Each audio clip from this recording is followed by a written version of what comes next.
બજાર જેવી ચકરી તમારાથી ઘરે નથી બનતી, તો આજે આપણે એકદમ ક્રિસ્પી એવી ઘઉંના લોટની ચકરી બનાવીશું. Hello friends, welcome to kitchen art. Friends, ચકરીના અવાજથી તમને ખ્યાલ આવી ગયો હશે કે આપણી મસાલાવાળી ચકરી કેટલી ક્રિસ્પી તૈયાર થઈ છે. તો ઘઉંના લોટની ક્રિસ્પી ચકરી બનાવવા માટે અહીંયા આપણે સિક્રેટ મસાલો બનાવીશું. સાથે ચકરી પોચી ન પડે તેના માટે પણ હું તમને એક ટિપ્સ આપી, જેનાથી 4 મહિના સુધી આ ચકરી એકદમ ક્રિસ્પી રહેશે. તો ચાલો બધી ટ્રીક અને ટિપ્સ સાથે આજે આપણે ઘઉંના લોટની મસાલાવાળી ચકરી બનાવીશું. રેસીપી સારી લાગે તો લાઇક અને શેર કરજો. મારી ચેનલ ઉપર નવા હોય અને મારી ચેનલને હજુ સબસ્ક્રાઈબ ન કરેલ હોય તો સબસ્ક્રાઈબ કરી બાજુનું બેલ બટન દબાવવાનું ભૂલશો નહીં, જેથી કરીને તમને મારા નવા વિડીયોનું નોટિફિકેશન મળતું રહે. તો સૌપ્રથમ આપણે ઘઉંનો લોટ લેવાનો છે. ઘઉંના લોટને ચારી 1 વાટકી સેટ કરવાની છે અને તે જ વાટકીના માપથી 4 વાટકી જેટલો ઘઉંનો લોટ આપણે કોટનના કપડામાં લઈ લેશું. અહીંયા આપણે ઘઉંના લોટને બાફવાનો છે, તો બાફવાની રીત પણ હું તમને આગળ જણાવું છું. હવે કોટનનું કપડું તમે કેવું લેશો? કોટનનું કપડું આછું હોય અને સફેદ રંગનું હોય તેવું કોટનનું કપડું પસંદ કરવાનું છે. કલરવાળું કપડું હશે તો લોટમાં કલર લાગી જાય છે, તો હંમેશા સફેદ કલરનું કપડું પસંદ કરવાનું છે. હવે આ રીતે આપણે તેને બાંધીને પોટલી બનાવી લેશું. તો આ રીતે પોટલી તૈયાર થઈ જાય. હવે આપણે ગેસ તરફ જાશું, સ્ટીમરમાં પાણી ગરમ કરશું અને આ પોટલીને આપણે કાણાવાળી પ્લેટમાં સેટ કરી દેશું. આ રીતે સેટ કર્યા પછી લીડથી આપણે ઢાંકી દેશું અને 20 મિનિટ માટે તેને સ્ટીમ કરી લેશું.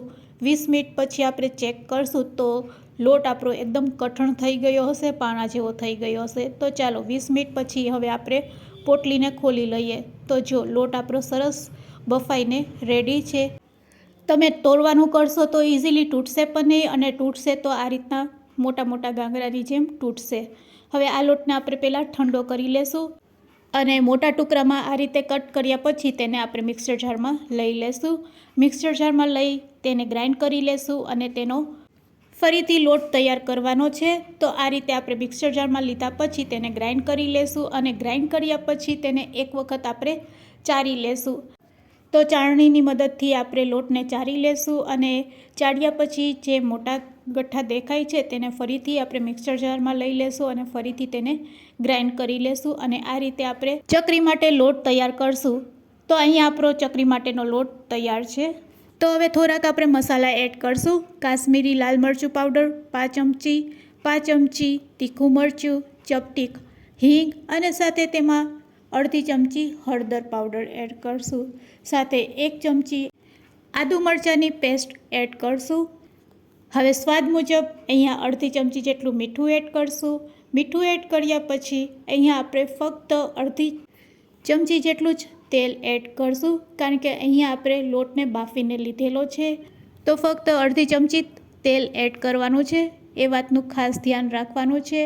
બધી વસ્તુને એક વખત મિક્સ કરી લેશું અને પછી અહીંયા ચકરીનું મેઇન ઇન્ગ્રીડિયન્ટ્સ છે તલ. તો અહીંયા આપણે 2 ચમચી અથવા તો અડધી ચમચી જેટલા તલ એડ કરશું. તલ એડ કર્યા પછી તલને પણ આપણે લોટ સાથે મિક્સ કરી દઈશું. તો મસાલા મિક્સ કર્યા પછી જો તમે તલને આ રીતે મિક્સ કરશો તો જ્યારે આપણે ચકરી તળીએ છીએ ત્યારે તેમાંથી તલ ખૂબ જ ઓછા છૂટા પડે છે. હવે આપણે લોટને છાશ વડે બાંધશું. અહીંયા આપણે ખાટી છાશ નથી લેવાની, પાણી જેવી છાશ લેવાની છે અને પાણી જેવી છાશથી અહીંયા આપણે લોટ બાંધીશું. તો આ રીતે લોટમાં થોડીક છાશ નાખતા જશું અને લોટને બાંધી લેશું. તો અહીંયા મારો લોટ છે તે બંધાઈને રેડી છે. ટોટલ 2 કપની જરૂર પડી છે લોટ બાંધવા માટે. તો એકદમ સોફ્ટ એવો રોટલી જેવો આપણે લોટ બાંધવાનો છે, તમે જોઈ શકો છો.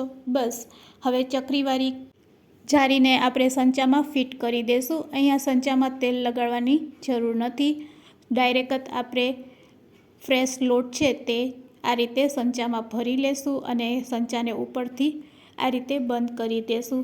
તો અહીંયા ચકરી બનાવવા માટેનો સંચો તૈયાર છે. બસ હવે તમે ચકરી કઈ રીતે પાડશો? તો ચકરી પાડવા માટે આપણે આ રીતે થાળીનો ઉપયોગ કરીશું અને ચકરીને આ રીતે તૈયાર કરીશું. ધીરે ધીરે હાથેથી તમે આ રીતે ફેરવશો એટલે આરામથી ચકરી તૈયાર થઈ જાય છે. જ્યારે તમે કટ કરો ત્યારે એ ભાગને આપણે ચકરી સાથે દબાવી દેવાનો છે, એટલે તરતી વખતે તે છૂટો નહીં પડશે. મારી શીખાડેલી ટિપ્સ સાથે જો તમે નાની નાની બાબતનું ધ્યાન રાખશો તો એકદમ બજાર જેવી ક્રિસ્પી અને લાંબો સમય માટે ટેસ્ટમાં બેસ્ટ રહેશે બનાવેલી ચકરી. તો ચાલો, અહીંયા આપણે ચકરી પાડી લીધી છે. તો હવે ગેસ તરફ જાશું અને તેલ ગરમ કરીશું. એક કડાઈમાં સરસ એવું તેલ ગરમ થઈ જાય એટલે ચકરીને આ રીતે ડીપ કરતા જાશું અને ડીપ કર્યા પછી અહીંયા આપણે ચકરીને ઉપર આવવા દેશું. ચકરી ઉપર આવે પછી જ તેને આપણે પલટાવીશું. જ્યારે તમે ચકરી તેલમાં ડીપ કરો ત્યારે ગેસની ફ્લેમ લો રાખવાની છે અને ડીપ કર્યા પછી હાઈ કરી અને તેને 80% જેટલી આપણે ફ્રાય કરી લેશું. 80% જેવી તળાઈ જાય એટલે તેને કાઢી લેવાની છે. હવે તમે કહેશો કે 80% કેમ? તો આ ચકરીને આપણે ફરીથી એક વખત તળવાની છે. તો તેલને આપણે ફરીથી એકદમ ગરમ કરી લેવાનું છે અને તળેલી ચકરીને ફૂલ ગરમ તેલમાં તેને તળવાની છે. ગેસની ફ્લેમ હાઈ રાખવાની છે અને આ રીતે તમારે ફરીથી તેને અડધી સેકન્ડ માટે તળશો એટલે ઉપરથી એકદમ ક્રિસ્પી થઈ જશે અને એકદમ બજાર જેવી બનીને તૈયાર થશે. અને આ ચકરી લાંબો સમય માટે તમે સ્ટોર કરી શકો છો. 4 મહિના સુધી આવીને આવી ક્રિસ્પી રહેશે. તો હવે આપણે આ ચકરી ઉપર પેરી પેરી મસાલા છાંટીશું. તમારે સિમ્પલ મસાલો છાંટવો હોય તો પણ છાંટી શકો છો મીઠું મરચું નાખીને. અત્યારે મેં પેરી પેરી મસાલો છાંટીને આ ચકરી તૈયાર કરેલી છે.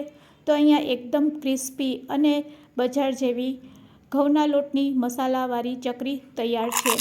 અવાજથી તમને ખ્યાલ આવશે કે આપણી ચકરી કેટલી પરફેક્ટ તૈયાર થઈ છે.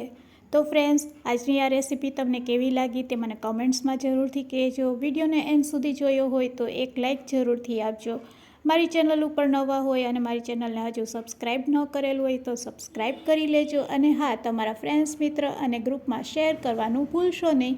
Thanks for watching. ફરી મળીશું એક નવી રેસીપી સાથે.